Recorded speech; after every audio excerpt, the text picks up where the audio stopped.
পারিয়া রাইট? জি sir. Loan কাউনি sir, আমি রিহান। একটা কথা জিজ্ঞেস করি, বলুন। আচ্ছা আপনি ঠিক কোন শর্ততে রাজি হলে আমাকে 10 লক্ষ টাকা দিবেন? মানে আমাকে কি কি করতে হবে একটু জানা থাকলে ভালো হতো। তার আগে বলুন আপনি টাকাটা দিয়ে কি করবেন? আমি একজন ক্যান্সার পেশেন্টের চিকিৎসা করাবো, উনি আমার মা। 10 লক্ষ টাকাতে তো আসলে কিছু হবে না, ডক্টর বলেছে 20-25 লক্ষ টাকা লাগবে মিনিমাম। পারিয়া বেসিক্যালি আপনাকে আমি 1 বছরের জন্য বিয়ে করতে চাই, এগ্রিমেন্ট ম্যারেজ। এখানে এগ্রিমেন্টের পুরো ডিটেলস দেওয়া আছে, যেখানে লেখা আছে আমি আপনাকে 1 বছরের জন্য বিয়ে করবো, ঠিক 1 বছর পরে আমি আপনাকে ডিভোর্স দিব। বুঝিয়ে বলি, আমার ফ্যামিলি একটু প্রেশার আছে, আমার বিয়ে করতে হবে, এই জন্য বানানো বিয়ে করতে যেন ফ্যামিলির প্রেশার থেকে বাঁচা যায়। আপনারও সুবিধা আছে, আপনার মার ট্রিটমেন্টের জন্য 25 লাখ টাকা লাগুক, 12 বেশি লাগুক, পুরো বিষয়টা আমি দেখবো, ওটা নিয়ে আপনার টেনশন করতে হবে না। আপনি কি রাজি? আমার হাতে সময় একটু কম, যদি রাজি থাক তাহলে বলুন আপনি রাজি। আমি সরি, আমি আসলে পারবো না এই কাজটা করতে।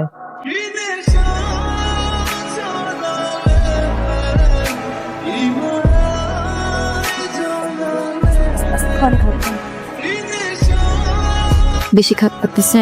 আমি মনে হয় বাঁচবো না রে মা, তোর দিন দিন অনেক কষ্ট হয়ে যাচ্ছে, আমার নিয়ে আর ভাবিস না। কি বলতেছো মা? এগুলা উল্টা পাল্টা কথা বলা বন্ধ করো। তোমাকে বাঁচতে হবে, আমাদের জন্য তোমাকে বেঁচে থাকতে হবে। তুমি না থাকলে আমাদেরকে কে দেখবে বলো মা? মা ডাক্তার বলেছে অপারেশন হলে সব ঠিক হয়ে যাবে, চিন্তা করো না। 1000 টাকা কোথায় পাবে?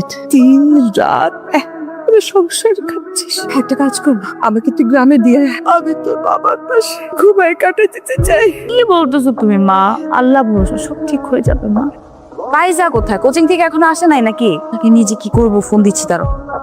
হ্যাঁ চলে আসছি। কোচিং থেকে আসতে এত দেরি হলো কেন? ফ্রেন্ডের বাড়িতে ছিল, সবাই একটু ধরে বেঁধে নিয়ে গেছিল। আপু মা কি অবস্থা? বমি হয়েছে? আর তুই রক্ত বমি হয়েছে মা? অসুবিধা নাই, ঠিক হয়ে যাবে। ব্যাগের মধ্যে কি? আপু জানি না রে, রাস্তায় পা বেঁধে পড়ে গেছি। পরে আশেপাশে কাউকে দেখলাম না, দেখলাম একটু ভারী, ভাবলাম নিয়ে এসে বাসায় দেখি। একটু খুলে দেখ না। রাস্তার মধ্যে একটা জিনিস কবে তুই বুঝবি? মানে এইগুলা কি ধরনের ছেলে মানুষ বলো তো মা? অনেক টাকা তো এখানে। টাকা মানে? খুলে দেখ। টাকা উঠে আনছি আমি। আপু বিশ্বাস করো, ওখানে কেউ ছিল না, আমি আশেপাশে কাউকে দেখিনি। পাইজা খুব খারাপ হয়েছে কাজটা। আপু শোন না, আমার মনে হয় টাকাটা আমাদের না হলে আমার পায়ে কেন লাগবে? অন্য কেউ তো পেতে পারতো। বল কি বলতেছিস তুই উল্টা পাল্টা কথা? রাস্তায় কোড়ায় পাইছিস? হ্যাঁ, আমাদের থানায় কমপ্লেন করতে হবে। আপু আমি তো চুরি করে নাই, মায়ের চিকিৎসা হয়ে যাবে। আপু না, হ্যাঁ হবে না। বললে হবে না, এটা আমরা ফেরত দিয়ে দেবো। আপু আমার কোচিং থেকে কল আসছে, আমার ধরা লাগবে। মাত্রই কোচিং থেকে আসে, এখনই আবার কোচিং নেবো? কি যে করতেছে মেয়েটা। হ্যালো, হ্যাঁ হ্যাঁ আমি আসছি। মেনন থ্যাংক ইউ, তোমার এই টাকাগুলো আমার মায়ের চিকিৎসাতে অনেক উপকারে আসবে। আবার কবে আসবো?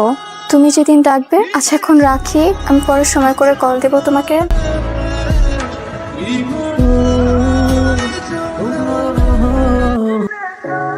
আসসালামু আলাইকুম।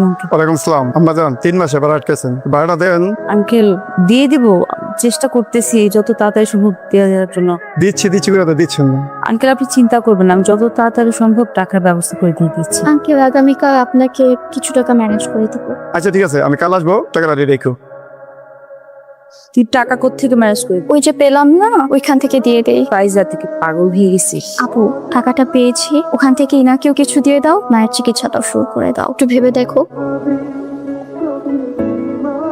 হ্যালো, আমি ফারিয়া বলছি। আগামীকালকে আপনি কি একটু ফ্রি আছেন? দেখা করতে চাই। Thank you sir. আমি আপনার এগ্রিমেন্টে সাইন করতে রাজি আছি, আজকেই করব। আমি অলরেডি একজনকে হায়ার করে ফেলেছি। কি বলতেছেন sir? Sir sir please sir, আমার টাকাটা অনেক দরকার স্যার। স্যার আপনি যা বলবেন আমি তাই করবো স্যার। স্যার আপনি যা বলবেন আমি তাই করবো, আমার কোনো অসুবিধা নেই। আপনার মার এখন কি অবস্থা? খুব খারাপ অবস্থা, দিন দিন অবস্থা খারাপের দিকে যাচ্ছে স্যার। ডক্টর বলেছে যত তাড়াতাড়ি সম্ভব ট্রিটমেন্টটা শুরু করতে হবে। অলরাইট, ওই বিষয়টা আমি দেখছি। সরি, আমার গার্লফ্রেন্ডের নাম নীরা, ও দেশের বাইরে থাকে। এদিকে আমার ফ্যামিলি আমাকে খুব প্রেশার দিচ্ছে আমি যেন বিয়ে করে ফেলি। আপনার সাথে এগ্রিমেন্টে বিয়েটা করছি এই জন্য যেন তাদেরকে একটু থামানো যায়। আমি আমার বাসায় গিয়ে মা বাবাকে বলবো যে আমি আপনাকে অনেক ভালোবাসি এন্ড আমি আপনাকে বিয়ে করতে চাই। এই কথা বললে হয়তো আপনার ফ্যামিলির সাথে মিট করতে চাবে, সো বেটার হয় যদি বলি আপনি এতিমখানায় বড় হয়েছেন, আপনার ফ্যামিলি থেকেও নেই। আমার বাবা মার এতিমদের প্রতি একটা অন্যরকম সিম্প্যাথি যাচ্ছে। আপনি কথা বুঝতে পেরেছেন? গুড, ওটুন নামিয়ে দিচ্ছি, ওটুন। মা পেতে হবে তো, না ফেলে সুস্থ হবা। আমি হ্যালো আলাইকুম স্যার। ওয়ালাইকুম আসসালাম। আচ্ছা তুই খাওয়া। হ্যাঁ স্যার। মানে সরি, আপনাকে একটা লোকেশন পাঠাচ্ছি, তো ওখানে চলে আসুন। স্যার এখন তো বাসা থেকে বের হওয়াটা একটু ডিফিকাল্ট, আমি আপনার সাথে কালকে সকালে দেখা করি স্যার। কাজটা কি ঠিক করলা? ইলার বাবাকে কথা দেওয়ার আগে রিহানের সাথে একটু কথা বলা দরকার ছিল না? আচ্ছা সবকিছু নিয়ে রিহানের সাথে কথা বলতে হবে কেন? আমরা ডিসিশন নিতে পারি না? পরিস্থিতি বাবা, আমাকে না জানিয়ে আমার বিয়ের কথা হচ্ছে এসব অনেকে। শোন না, আমরা আসলে চাই তোর বিয়েটা হোক, তোর বিয়েটাই চাচ্ছি, আর কিছু না। তোর কি কাউকে পছন্দ আছে? আমাকে বল, সব ম্যানেজ করে ফেলবো। টুনা, ছেলেকে আর লাইট দিও না, তাকে পরিষ্কার করে বলে দাও 1 মাসের মধ্যে ইলার সাথে তার বাগদান হবে। আমি কামরুলকে ফোন করে বলে দিচ্ছি। ও ইলাকে পছন্দ করে না। আমার কিন্তু ভালো হয়েছে। 1 মাসের মধ্যে তোমাকে বিয়ের কাজটা শেষ করতে হবে। Sorry sir, 25 minute late. তোমার কাছে টাইমের ভ্যালু নাই থাকতে পারে, আমার কাছে আছে। সরি, আমি এক্সট্রিমলি সরি, আর হবে না। আই এম সরি, আমার না আসলে মাথাটা একদম ঠিক নেই। তোমাকে ফ্যামিলির সামনে নিয়ে যাব, পুরো বিষয়টা নিয়ে অনেক বেশি নার্ভাস। তারা যদি বুঝে ফেলে কোনোভাবে কি হবে, কোনো আইডিয়া আছে তোমার? জি স্যার। আমার মা বা বাবা কেউ যেন কোনোভাবে কোনো কিছু আঁচ না করতে পারে। জি স্যার। তারা কিন্তু জানো তুমি এতিম। Okay sir. কথায় কথায় স্যার স্যার কেন বলছ? বাসায় কিন্তু একই করবা। কি রে, এই কি তোর গার্লফ্রেন্ড? গার্লফ্রেন্ড ছিল, এখন বউ। মানে কি তুই একা একা বিয়ে করে ফেলছিস? রিহানের বাবা, এই দেখো তোমার ছেলে তোমার কথা রেখেছে।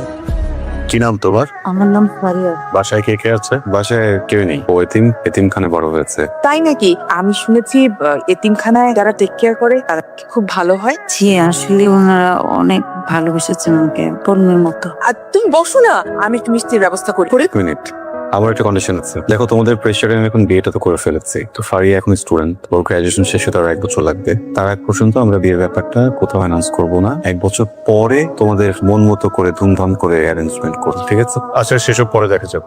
বসো, তুমি ওদের সাথে কথা বলো। মা বসো। তোমরা কবে হানিমুনে যাবে ঠিক করেছো কিছু? রিহান তো বললো সিঙ্গাপুর নিয়ে যাবে তোমাকে। এত দেশ, সুন্দর সুন্দর দেশ থাকতে ওর সিঙ্গাপুর পছন্দ হলো কেন? তোমার কি কোনো দেশ পছন্দ আছে? না মা, ওরকম কিছু নাই, ও যেখানে যেতে চাইবে। আই শুনো, তুমি তোমার বন্ধুকে বলে রেহানের 1 মাসের ছুটির ব্যবস্থা করে দাও। আচ্ছা ঠিক আছে, সেটা না হয় করা যাবে, কিন্তু তোমার ছেলেকে বলো আমাকে ডেটটা জানাতে, তাহলে না আমি ব্যবস্থা করবো। বল, কি হয়েছে? কোনো সমস্যা? আমার তো যেতে হবে। কোথায়? আমাকে এতিমখানা যেতে হবে। আমাকে যে মানুষ পছন্দ, আমার মা উনি অসুস্থ অনেক।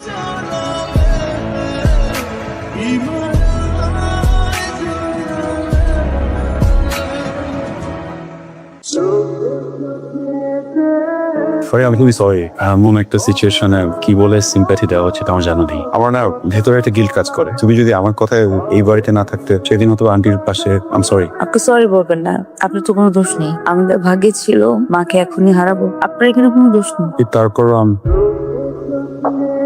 আমার মায়ের মনটা কি খুব বেশি খারাপ? মারে, আপন মানুষ চলে গেলে সেই জায়গাটা পূরণ হয় না। রিহান, তোদের তো বিদেশ যাওয়াটা ডিলে হয়ে গেল না? একটা কাজ কর না, ওকে নিয়ে দেশের মধ্যে কোথাও ঘুরে আয়। দেশেই তো কত সুন্দর সুন্দর জায়গা আছে। রিহান, আমাদের এগ্রিমেন্টের সময়টা কিন্তু শেষ হয়ে আসছে। আমার মনে হয় এখন বাবা মায়ের সামনে আমাদের ঝগড়াটা শুরু করে দেওয়া উচিত। ও আরেকটা কথা, এটা অবশ্য আমার আগেই দেওয়ার কথা ছিল।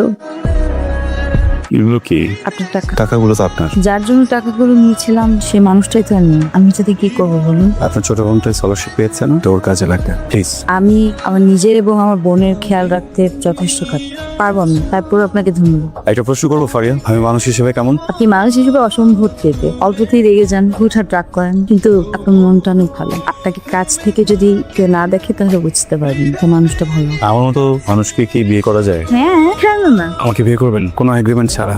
না, সরি। বিয়ে করব, আমি বিয়ে করব। প্রথম শর্ত থাকবে আপনার এই রাগ, অনেক চেঁচামেচি, এটা করা যাবে না। দ্বিতীয় শর্ত থাকবে দুজন মানুষ একসাথে থাকলে অনেক ঝগড়াঝাটি হয়, যত যাই হোক আলাদা হওয়া যাবে না। তৃতীয় শর্ত হলো দুজনের মাঝখানে তৃতীয় ব্যক্তি আসতে পারবে না, সেটা যেই হোক। আর যদি কেউ আসে তাহলে আমাকে চলে যেতে হবে। আরেকটা কথা জেনে রাখো, আমাকে যদি আপনাদের বাড়ি থেকে চলে যেতে হবে, আমার কিন্তু কোথাও যাওয়ার জায়গা থাকবে না। কখনো যদি এমন কোনো পরিস্থিতি আসে যার কারণে চলে যেতে হবে, দুজনে একসাথে চলে যাবো।